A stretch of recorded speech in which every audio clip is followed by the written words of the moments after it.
नमस्कार मित्रांनो, तुम्हा सर्वांचं माझे अंतःकरण या चॅनलवर स्वागत आहे.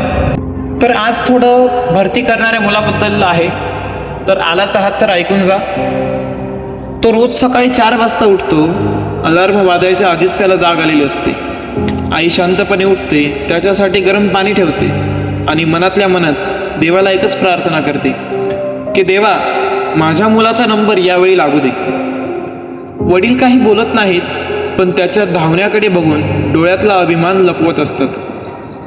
त्या मुलाच्या पायात फोड असतात, पण मनात जिद्द असते. भरती त्याच्यासाठी फक्त नोकरी नाही हो, ती आहे आई वडिलांच्या कष्टाचं उत्तर. आज तो मैदानावर घाम गाळतोय, उद्या त्याच घामाचं सोनं होणार आहे. थकू नकोस रे भावा, तुझ्या मागे आईची प्रार्थना आहे आणि वडिलांचा विश्वास आहे.